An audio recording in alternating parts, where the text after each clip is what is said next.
Olá, tudo bem? Eu sou o Márcio Miranda e esse é o 15 Minutos, podcast aqui da Gazeta do Povo. Hoje nosso tema vai ser a crise do petróleo e como ela pode ou não afetar o preço dos combustíveis para você que vai abastecer o seu carro aí no posto de gasolina. A política que a Petrobras segue é de preço internacional, então a gente espera, obviamente, não como presidente, mas como cidadão, que o preço caia nas refinarias e seja repassado pelo consumidor na bomba. Daqui a pouco esse é o nosso tema. Antes da gente falar sobre ele, quero lembrar que você que é ouvinte aqui do podcast 15 Minutos tem um valor especial para assinar a Gazeta do Povo, hein? São só 99 centavos nos 2 primeiros meses. E com a assinatura do jornal, você acessa notícias, colunas e vários conteúdos exclusivos. Só 99 centavos nos 2 primeiros meses. Aproveita e clica no link na descrição do episódio de hoje. Foi um dia daqueles no mercado financeiro brasileiro. Nesta segunda-feira, os mercados financeiros em todo o planeta desabaram. A epidemia de coronavírus continua influenciando a instabilidade da economia mundial, mas hoje o gatilho para as quedas generalizadas nas bolsas foi a briga entre os 2 maiores exportadores de petróleo do mundo. Após uma segunda-feira de caos, no mercado financeiro, a terça-feira foi mais tranquila. Bolsas de valores passaram a registrar altas depois daquelas quedas históricas, no dia anterior. Mais de 12% de baixa, na maior queda percentual desde setembro de 1998, quando houve uma crise na Rússia. Por trás de toda a crise que abateu os mercados no início da semana, a guerra do petróleo, envolvendo principalmente ali a Arábia Saudita e Rússia. Houve uma queda nos preços do petróleo no mundo todo. Será que você, motorista, vai pagar mais barato também? Vai cair o preço do combustível nas bombas? Bom, estes são os assuntos desse episódio aqui do podcast 15 Minutos e para isso eu chamei a editora de República aqui da Gazeta do Povo, a Júlia Fontes, para nos ajudar a compreender todo esse assunto. Ô, Júlia, você disse já aqui, inclusive na redação da Gazeta, que não abasteceu o carro nesses últimos dias, está na reserva, porque está esperando saber se vai ter uma diminuição no preço do petróleo. No preço do combustível, na verdade. Do petróleo já caiu, porque a expectativa é que isso aconteça, Porque a política da Petrobras é repassar as oscilações aí no preço do petróleo para frente, para o mercado. Então, quando sobe, a gasolina sobe também. Então, a nossa expectativa aí da sociedade toda aí é que agora... Motoristas que agora que caiu, que também vai cair no posto. Então, você começou falando que essa é a expectativa, quer dizer, por que exatamente? Qual que é a política da Petrobras que faz crer que é possível que essa queda mundial, que a gente já vai falar sobre ela também nos preços do petróleo, chegue efetivamente nas bombas para os motoristas, para os consumidores? Porque, por exemplo, a gente pode pensar que a Petrobras poderia, se o governo quisesse, segurar os preços de forma artificial, Então, por exemplo, quando o petróleo aumenta, não necessariamente ela precisaria repassar esse aumento pro consumidor lá, que é o fim da cadeia, na verdade. Então, o que acontece? A política de preços da Petrobras não é essa, é justamente... Já foi essa, algum período, e não deu muito certo. Porque é uma empresa, Então, quando, por exemplo, o preço do petróleo aumenta e a Petrobras não repassa, ela tá tendo prejuízo, Sim. Porque ela tá vendendo mais barato do que ela comprou, assim, a grosso modo, Então, agora, a expectativa é que isso aconteça também. A gente tá gravando na manhã aqui dessa terça-feira, por enquanto, a Petrobras não fez nenhum anúncio. O presidente Jair Bolsonaro afirmou que não vai haver nenhuma alteração nos impostos federais sobre os combustíveis, porque havia expectativa ou até uma especulação de que talvez o governo pudesse fazer alguma coisa nesse sentido, porque é uma queda muito brusca, Sim. E aí isso afeta outros mercados, por exemplo, a cadeia de produção de fontes renováveis, do etanol. Fica bastante prejudicado, porque se o preço do petróleo cai muito, essas fontes renováveis não vão ser mais competitivas, Então, por exemplo, você vai abastecer o carro lá, se você tem um carro flex, o etanol já não vai compensar se a gasolina estiver muito barata. Então, uma opção do governo seria fazer essa alteração no imposto para evitar que essa queda fosse tão acentuada e também por conta da arrecadação do próprio governo, O ministro de Minas e Energia disse ao blog do jornalista Valdo Cruz no G1 que há estudos sobre a criação de um mecanismo para amortecer altas excessivas do petróleo. Nesse momento, fica até mais fácil, porque é um momento de queda do preço. Podemos aumentar tributos como o CID, PIS/COFINS e ter uma ação coordenada. Isso, o imposto, principalmente a CID, né? Que é o Exatamente. imposto federal que incide sobre os combustíveis. Né? Exatamente. Então, a gente sabe, houve até aquela fala do presidente Jair Bolsonaro, meio que desafiando os governadores a diminuir o ICMS sobre a gasolina. E quando eu falo de que é responsabilidade, o pessoal faz listinha, assina 15, 20 personalidades para dar pancada em mim. Eu estou atingindo o governador. Não estou atingindo, estou mostrando uma realidade. Então, assim, agora vai diminuir, no fim, desse ponto de vista é bom para o governo, porque vai diminuir sem o governo fazer nada. Não tem nada a ver com nenhuma política Sim. do governo federal ou dos estados. E você estava falando, né, que o presidente Bolsonaro na segunda-feira descartou, inclusive via redes sociais, qualquer possibilidade de aumento aí na CID, né? A possibilidade de aumentar a CID, alguma coisa? Não, zero. Não existe isso. A política Petrobras segue de preço internacional. Então a gente espera, obviamente, não como presidente, mas como cidadão, que o preço caia nas refinarias e seja repassado pelo consumidor na bomba. Porque isso havia sido até mencionado em entrevistas aí publicadas, acho que pelo blog do jornalista Valdo Cruz, do G1, o ministro das Minas e Energia, especulando talvez um possível eventual aumento, mas o presidente Bolsonaro negou essa possibilidade. Exatamente, porque seria uma política aí para conter, porque é artificial, na verdade, né? Essa queda muito brusca, assim. Então, o preço já vinha caindo, né? O preço do petróleo. Então, assim, o governo poderia tomar esse tipo de medida para evitar maiores consequências, mas o presidente falou que não. Então, a tendência é que realmente o preço baixe nos postos. Tô esperando aí para abastecer meu carro. Não só você, todo mundo, com certeza.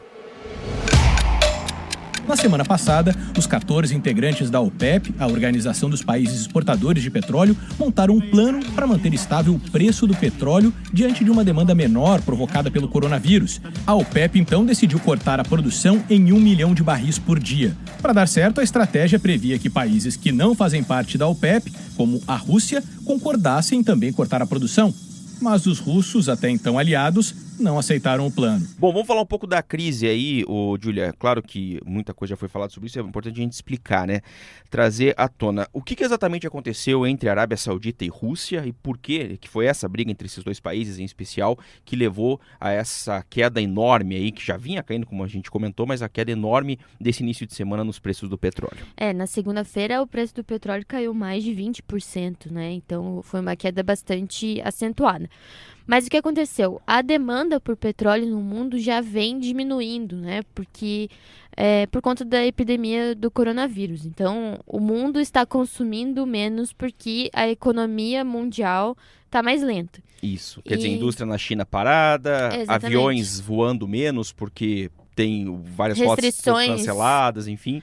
Restrições de toda a economia circulação de meio parando. pessoas. E isso diminui a demanda por petróleo. Pessoas em quarentena e etc. Então, a economia está desacelerando e, com isso, a demanda por petróleo também. E isso faz com que o preço diminua, né? Porque você tem a clássica oferta e demanda, né? Sim. Você tem lá a mesma oferta, a demanda está diminuindo, então tem muito produto no mercado, o preço vai baixar. Sim. Aí o que acontece? A Organização dos Países Exportadores de Petróleo vinha com uma política, a qual pertence a Arábia Saudita, vinha com uma política de diminuir a produção, justamente para tentar conter essa queda nos preços. Então, a demanda está diminuindo, a gente também produz menos, porque daí a gente não inunda o mundo com barris de petróleo, né, com oferta, Sim. E aí o preço não cai tanto. O preço vinha caindo, mas não tanto.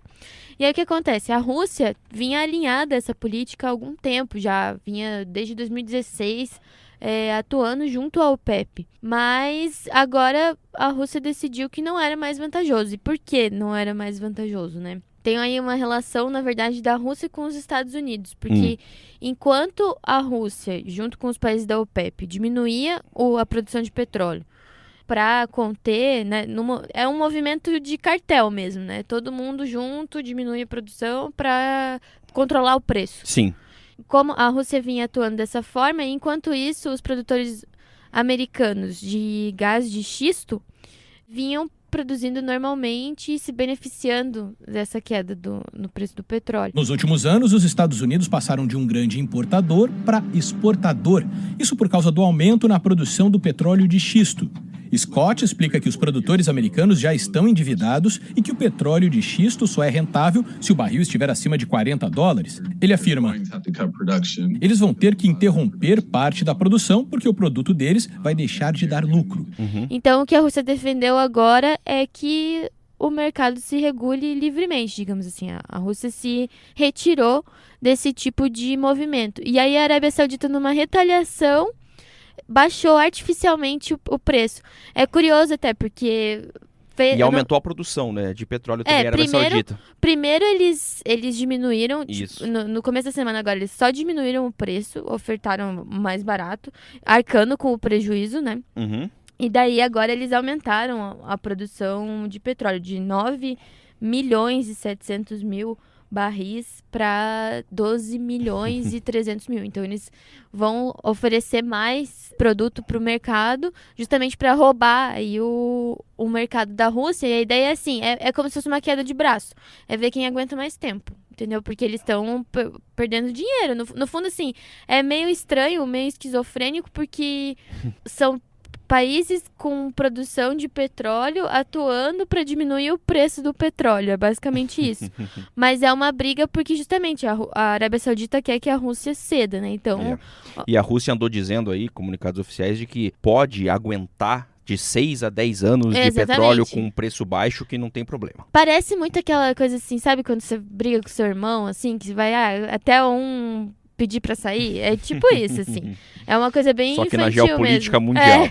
E afeta a economia do mundo inteiro, né? E aí, como isso aconteceu, a queda na bolsa e a alta do dólar que a gente viu ontem foi justamente o pânico por conta disso. Porque já vinha com a questão do coronavírus, já lá atrás tinha guerra comercial Estados Unidos e China, e aí de repente tem uma coisa que é imprevisível, porque isso não estava no radar assim do mercado financeiro. E que levou a bolsa, por exemplo, em São Paulo, né, a ter a maior queda desde 1998. Isso. Terminou com 12% de queda. E é meio curioso até que nessa terça-feira parece que o mercado está até otimista demais, assim, porque não há uma perspectiva de que essa disputa aí entre a Arábia Saudita e a Rússia seja resolvida tão logo. Então, assim, talvez... Tudo muito incerto ainda, talvez né? Esteja reagindo a uma sinalização do presidente dos Estados Unidos, Donald Trump, de que ele agiria, né, para tentar combater os efeitos do coronavírus sobre a economia, né? Mas um analista que eu conversei ontem falou assim para mim, nos próximos dias só Deus sabe o que vai acontecer. O ministro da Economia, Paulo Guedes, disse que está tranquilo. Ele lembrou que o mundo já estava num processo de desaceleração econômica. Aí veio o coronavírus. Isso agudiza a crise. Como é que foram as reações do governo brasileiro, ou estão sendo as reações do governo brasileiro a todo esse processo que aconteceu na segunda-feira e está ainda se transcorrendo? Então, o ministro Paulo Guedes veio a público dizer, com bastante tranquilidade até, inclusive, que talvez justamente querendo passar essa ideia de serenidade, assim, dizendo que o plano é continuar com o plano, né, digamos assim. Qual a minha resposta a isso? Nós temos que manter absoluta serenidade e a melhor resposta à crise são as reformas. Então, das reformas, falando, né? Que a resposta do governo são as reformas. O que deve acontecer nessa quarta-feira, o governo marcou uma coletiva de imprensa em que provavelmente vai revisar a previsão do PIB para esse ano, provavelmente para baixo, né? Vai diminuir a previsão, porque, assim, com tudo isso acontecendo, a epidemia do coronavírus e as reformas, elas podem ajudar, de fato, a economia, mas a médio e longo prazo, né? Então, assim, tão rápido, o efeito não dá para esperar, assim, um efeito tão imediato.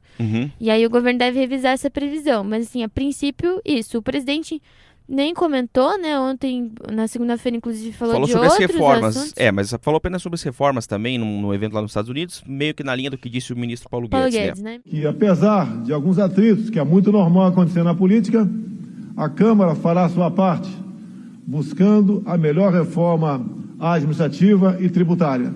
Afinal de contas, o Brasil não pode continuar sendo um dos países mais difíceis para se fazer negócio. Então, assim, minimizando a atitude do governo brasileiro é minimizar essa crise, mas pode ter impactos importantes, porque, por exemplo, com a queda no preço dos combustíveis, o governo arrecada menos. Então, esse já é um fator. Outra questão, os leilões do pré-sal que o governo previa para esse ano podem ficar inviabilizados, porque não vale a pena você fazer um leilão para vender a preço de banana, né, o direito de exploração. Ano passado o leilão já não teve, né, Foi meio decepcionante, né? Então, se o governo talvez contasse com essa receita extra, não vai poder mais contar. E a Petrobras também, né, tá tendo ontem perdeu 91 bilhões de reais em valor de mercado. Então, depende de quanto tempo isso for durar, né? Mas de qualquer modo tem a questão do coronavírus e vamos ver se o governo vai, talvez, se persistir, pensar em alguma coisa mais emergencial. Vamos acompanhar. E você, claro, acompanha todos os detalhes no noticiário da Gazeta do Povo. Júlia Fontes, obrigado. Até a próxima. Até a próxima. Tá terminando mais um episódio do 15 Minutos, podcast da Gazeta do Povo. Durante a minha conversa com a editora Júlia Fontes, você ouviu trechos de reportagens do Jornal Nacional da TV Globo. Eu lembro que o 15 Minutos tem a produção da Maria Escrocaro e da Jennifer Ribeiro, a montagem do Leonardo Bestloff e a direção de conteúdo do Rodrigo Fernandes. Eu sou o Márcio Miranda e agradeço muito a sua companhia. Até amanhã!